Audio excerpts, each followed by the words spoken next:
Hey there, folks. How's it going? Leprechaun here, and I thought today I'd do a video on cleansing. So let's start off with talking about what is cleansing. Well, essentially, cleansing is the removing of negative energy, emotions, or attachments from people, places, or objects. So, what kinds of things can you cleanse?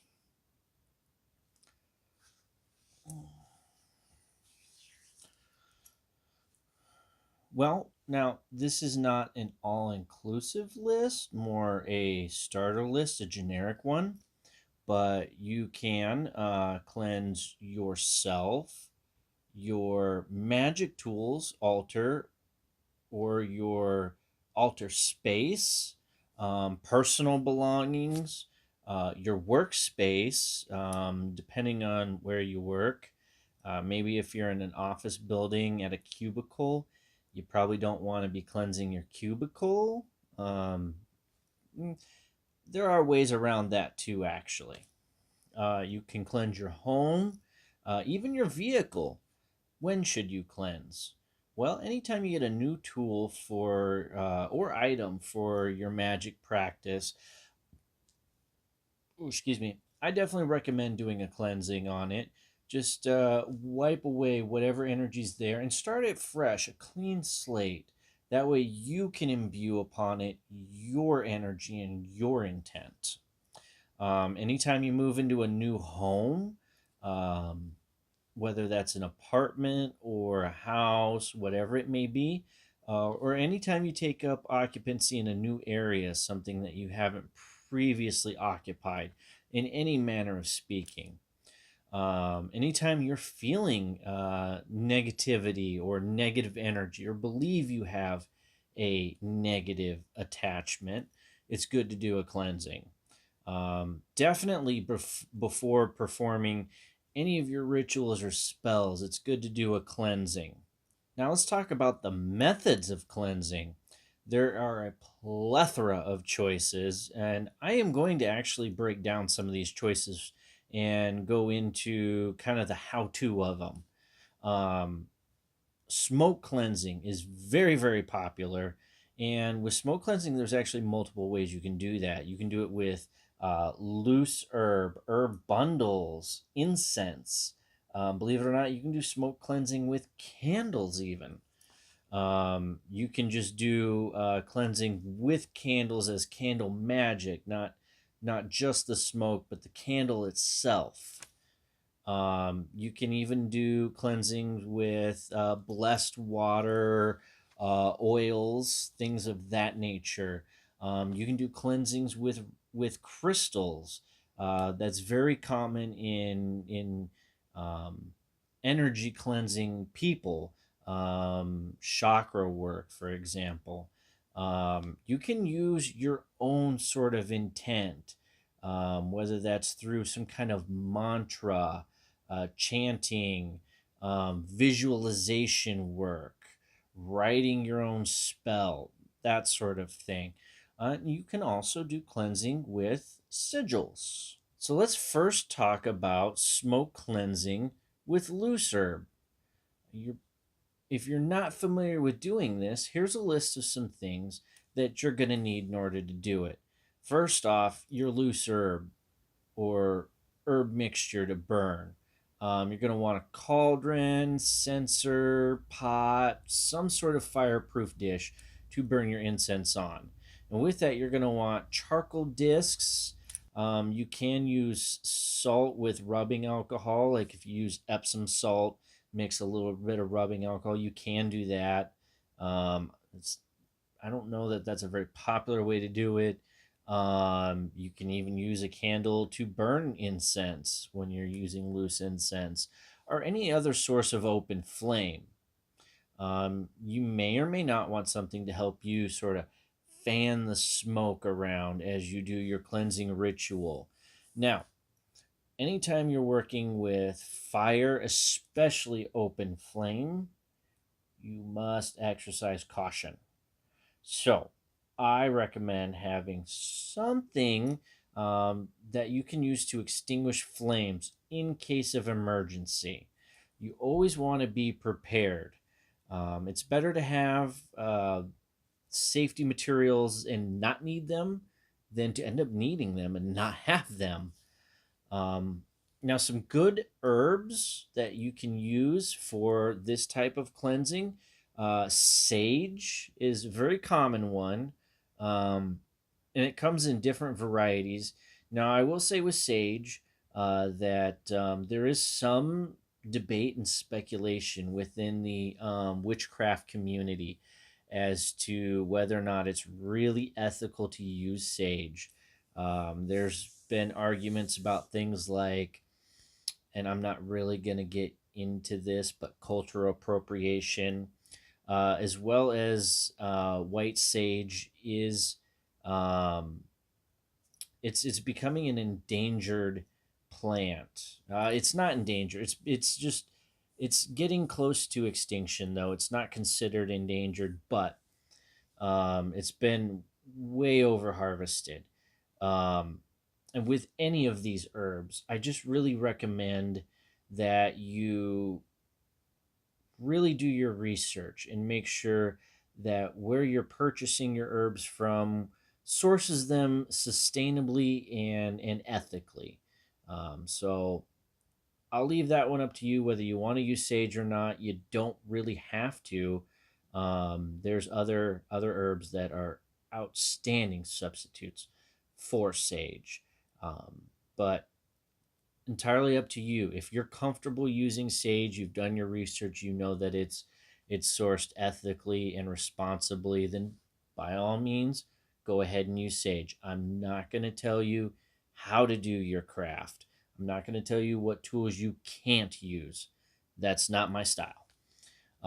Rosemary is a very good herb. It can be used in place of sage. In fact, if you're not comfortable using sage, cedar, fir, pine, really any of your evergreens make great cleansing herbs. Um, Bay leaf can be used, burdock, cloves, dandelion leaf is good, frankincense, lavender, marjoram, St. John's wort, and Palo Santo. Now, again, with Palo Santo, I've heard that it's it's an over harvested commodity, and so it may well be something that's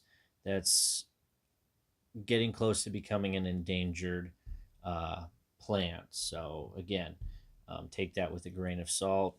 um, you don't have to use Palo Santo. That one is very widely used, not just in cleansing, but also in exorcism rituals, banishings, and protection magic. Now, let's first start with like cleansing a home or just a general space, like a room or just a small area. First, prepare your desired method for burning your herbs. Again, be extra cautious if you're working with open flame. Be cautious anyway, even if you're using charcoal discs in a cauldron. You're still working with fire, really. So be careful. Make sure you have plenty of the herb or herbal mix you decide to work with.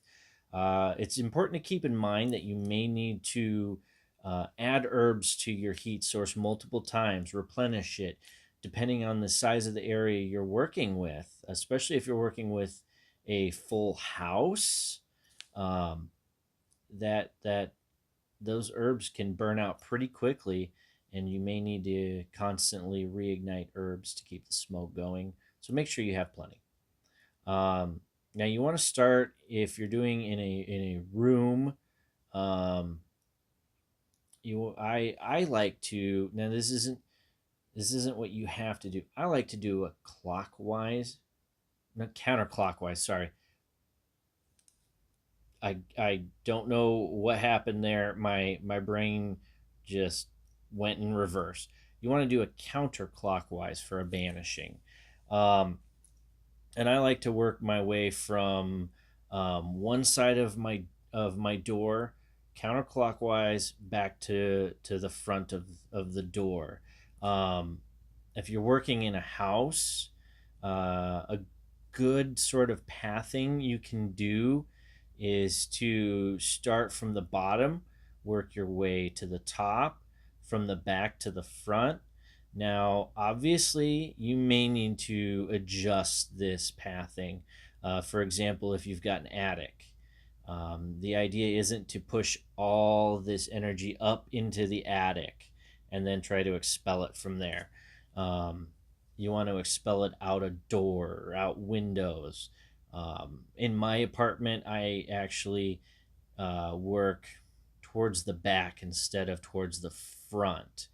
It's a more fluid motion for my apartment, and just the area that my front door is set up, it's really kind of weird. So uh, just do your best and go with what works for you. As you walk around your room or rooms, make sure that you fan the smoke either with your hand or with feathers if you're using feathers, whatever it may be. You really want to fill every sort of edge and corner with the smoke. Um, and it always helps to state your intent, whether you're chanting it or you've written down some kind of ritual of words, whatever that may be. And also make sure you open up windows and or doors, if possible. I mean, if you're doing this in the dead of winter, at least crack the windows. You may not want everything wide open, so you're not jacking up a heating bill. But you want that negative energy to have a way to actually escape. You don't want it to just get trapped somewhere, then become stagnant, and then it just comes back later. So make sure you open up doors or windows. Um, if you're cleansing with herb bundles, um, some very common ones: sage, cedar, lavender, rosemary, spruce, pine, um, mugwort's even used. Um, a lot of the same ones that you use for loose, you can actually get in a bundle stick type thing. For the herb bundles, you're also going to want um, something like an abalone shell, perhaps, or a salsa or a words, leprechaun, cauldron, or other dish to catch the ash from. You don't want to just be dropping the ash all over the floor, especially since some of the ash could still be smoldering and thus, when it lands, cause a fire. Um, you light your bundle, then you blow out the flame and you allow it to just smolder. Um, Now, the actual working itself is the same as with the loose herbs. Same sort of pathing. Again, you want to fan the smoke around, make sure you get everywhere, still open windows and doors, etc. Cleansing with incense, you would either use an incense stick or a cone. You're going to want a tray, dish, cauldron, incense box, something like that to catch the ash from the incense stick. And then again, you light your incense stick or cone and then let the flame go out, blow it out, and then allow it to just kind of smolder and allow the smoke to rise out of it. Fan the smoke, same sort of pathing. If you're using candles and you're doing smoke cleansing with candles, now the thing about doing that is that you're probably going to have to relight your candle several times. You may want to use a lighter instead of matches, unless you really just want to keep lighting match after match. Because what you're going to do is light the candle, blow it out, and let the smoke rise up. That doesn't last very long. So this is more for a very quick cleansing. Great to do for just cleansing yourself or a person real fast. But you can do it with a room. I don't know that I recommend doing this sort of method for an entire house or building. You can, but again, you're just going to have to keep relighting it over and over again. You're probably going to want some kind of holder, something to catch the wax that drips off the candle. Black or white candles are very good for this, but again, you can use really whatever candle you have at your disposal. It doesn't have to be black or white. White is just generally a good all around sort of candle, kind of generic. It can be used to sub in for any color of candle. Black is great for protection as well as banishing and cleansing. So, um, if you are doing a cleansing where health is a concern, green may be a very good one, or blue. Um, those are often associated with health and healing. Make sure you choose a candle that is best suited. Um, Tea light may not be a very good choice, but it can be used because, again, depending on the size, you're going to have to light it over and over again, and the tea light runs out kind of quick. So maybe a um, small taper, small pillar, um, just some examples. I'm trying to think. There's not a pillar. There's one. I can't think. There is a size of candle in between the tea light and the pillar candles. Votive. That's what I'm trying to think of. Votive. Um, a votive candle may be a very good one for that. It's not too large, but it's not too small. So now, if you're using candles for the candle magic instead of the smoke aspect, again, choose the candle best suited for your area. And again, black or white candles best suited, best colors anyway. But you can use any. A good way to do this is to etch into the candle a cleansing sigil or words. You can etch a spell onto the candle. Um, Anoint it with a cleansing oil. Um, and then what I like to do for candle magic in this is place, like, if I'm doing a room, place the candles in cardinal directions. I like to have more than one. You can just do it with one and put it in the center of the room. That is totally fine. And I have used that before very successfully. If you're doing more than one and you're doing the directional, which is my more preferred, um, light the candles one at a time, calling the guardian or spirit, whatever you prefer to work with, the corresponding direction, and then beseech them for cleansing and blessing, or pray.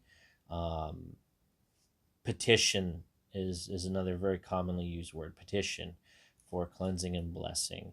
And then you want to stand in the center of those candles and sort of visualize yourself sealing that cleansing energy and pushing all negative energy out of the area, or all unwanted energy. Um, and if you're doing this sort of candle magic in a house or a building, repeat this in every room. Again, you probably want to open up windows and or doors to let the energy escape. Oh, sorry, getting a bit of dry throat, lots of talking. Mm, now that's high quality H2O. Extra points if you got that reference. Um, Once you've done your cleansing ritual, you want to thank and release any guardians or spirits or deities that you've worked with. And then release the energy that you have filled in that room.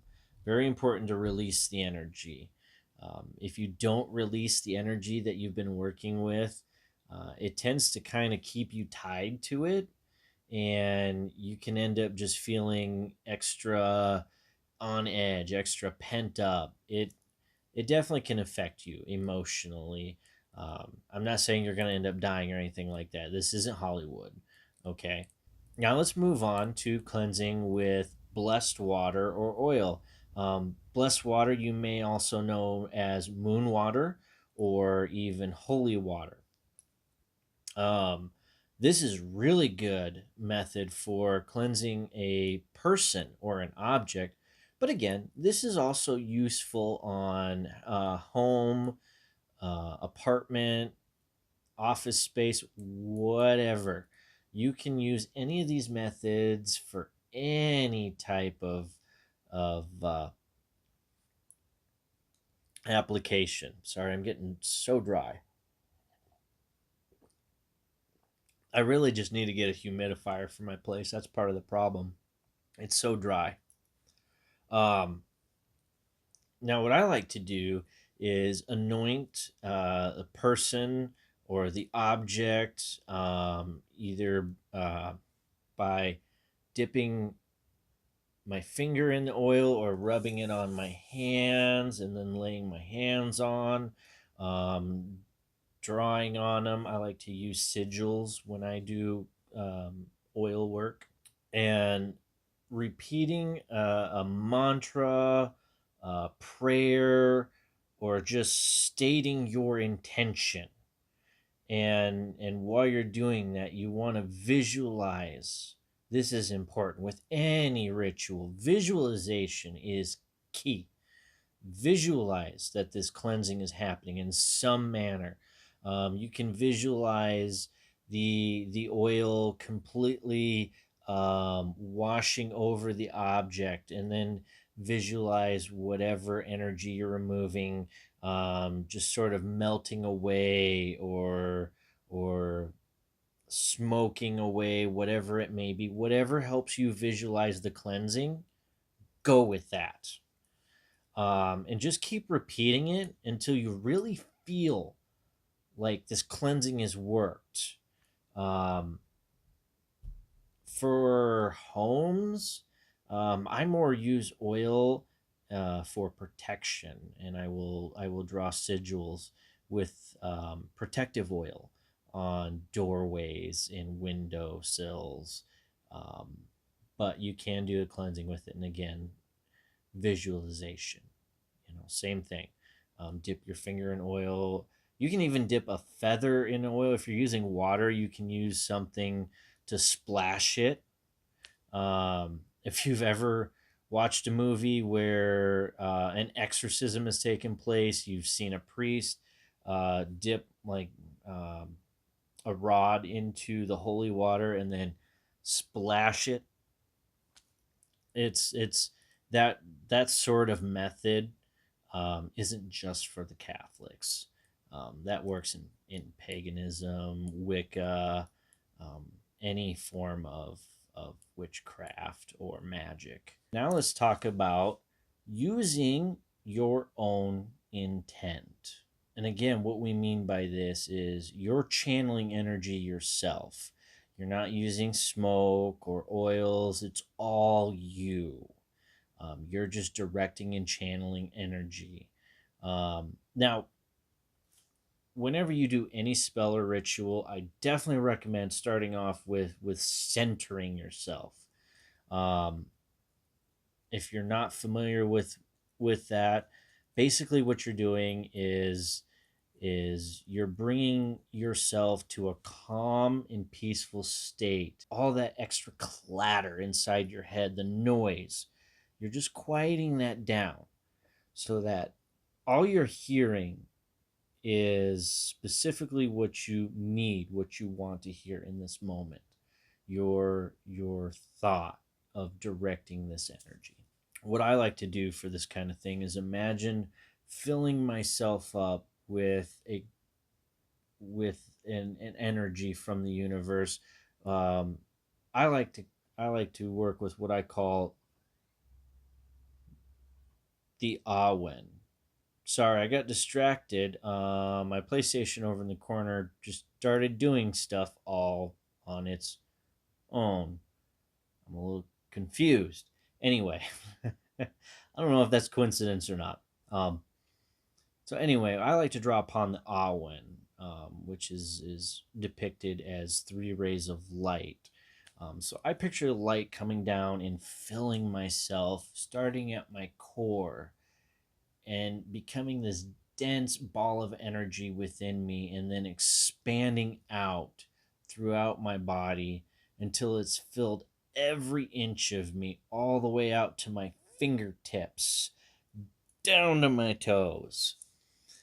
And then once I have done this, I start to direct that energy out into the space I want to cleanse or bless. Since we're talking about cleansing, obviously, um, cleansing the space I want to cleanse. Um, and I envision that energy filling that space completely, every nook, every cranny, every little spot, and just completely pushing out all darkness. And you want to envision that darkness is the energy you're getting rid of. Um, Everything just lighting up completely, and speak your intent as you do this. um, Now if you're working in a space like, this is a good one, if you're working in an office space and you don't want people to know what you're doing, if you're not really out about being a practitioner yet, you can actually say your intent in your head. Totally fine. It works just as well. But now, if you're not in the broom closet and you're not worried about anybody's reaction to you and what you're doing, feel free to speak this aloud. I love doing that. I love using my words, actually verbalizing my intent. But you don't have to. You can do this in your head silently. Um, and then if anybody asks, you can just tell them you were meditating or resting your eyes, especially if you're dad. If you're a dad, you can use the resting your eyes bit. That's such a dad thing to do.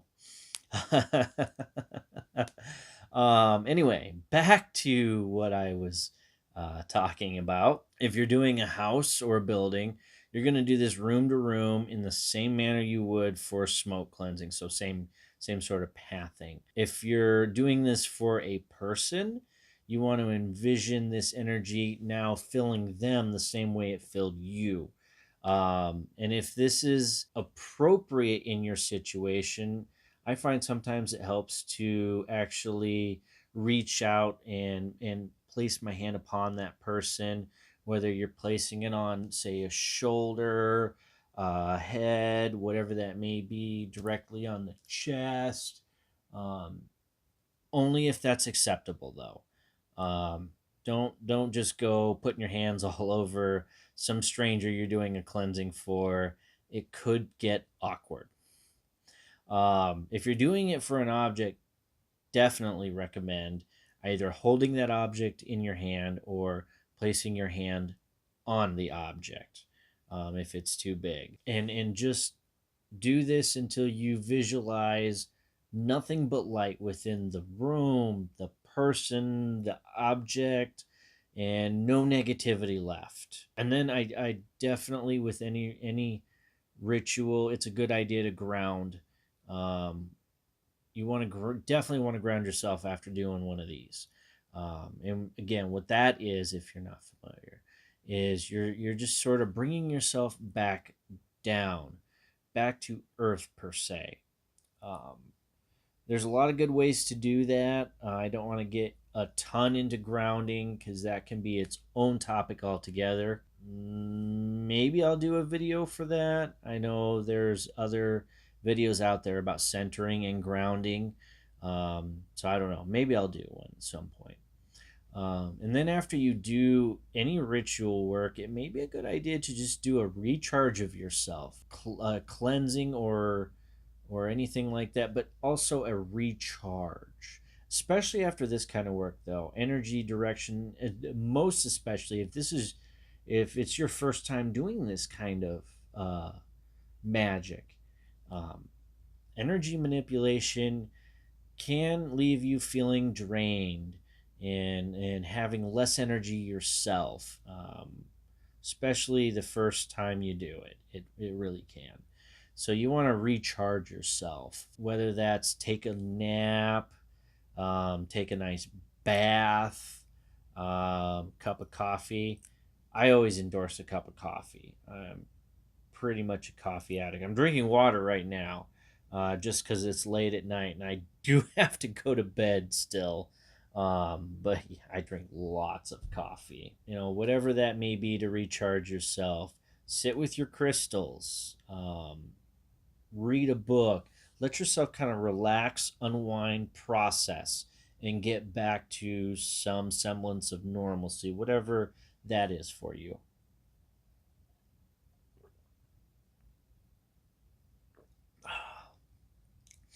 Mm. Probably also doesn't help. You can probably, I think, see the smoke moving. I've got incense going, and for whatever reason, um, when I'm in this room burning incense, the smoke always directs itself right across me. So right now I've got incense smoke just blowing directly across my face, and I'm constantly inhaling that. And that's part of, I think, why I'm so dry. That and just the general dryness of my apartment. Anyway, moving on. Cleansing with sigils now. So I'm not gonna get into how to make sigils in this one because again, that's quite a topic and really would make for its own video if I was gonna do a video about sigils. Um, so suffice to say, we're just gonna get into how to use the sigil for this. You want to pick a powerful sigil that is used for cleansing, um, or if you are already familiar with sigils and have started creating your own sigils, feel free to use your own sigil. But make sure it's got meaning to you. Make sure it's something that says cleansing to you. If you're not sure what to use and need something quick, don't really have the time right now for the research. At some point you're going to want to do the research, but some sigils I can recommend to starting off with are the pentagram or pentacle. Two different things.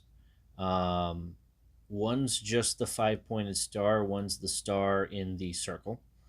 You can also use, if you're Celtic, you may be familiar with the Triskel. You can use the symbol of a cross. You want to either draw your sigil on a piece of paper, or combine this like with candle magic. Draw it on a candle, and then you charge that sigil.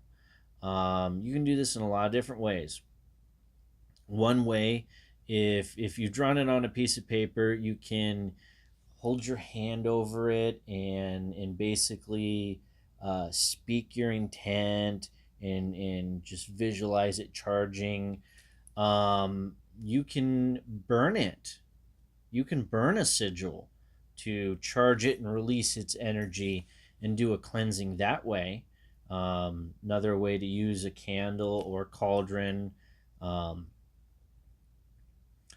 um, you can physically draw the sigil on an object, a door, windowsill, person, and then charge that sigil.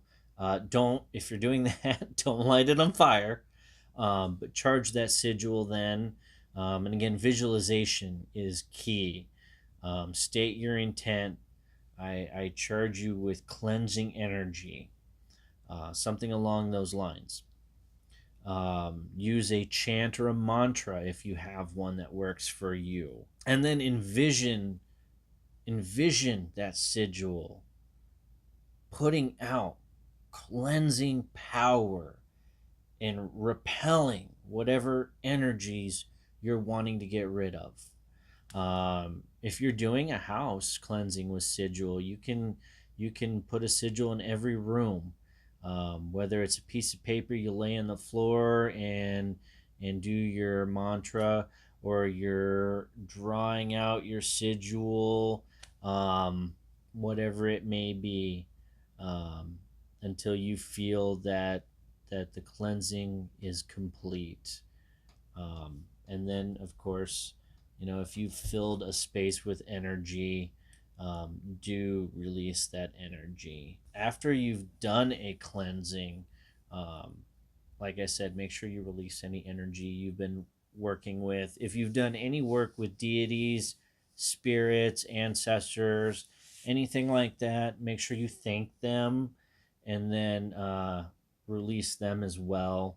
As I said, it's good to center before performing any rituals, and it's a good practice to ground afterward. I also recommend following up any cleansing work with either some kind of a blessing, um, or protection spell, ritual, or magic.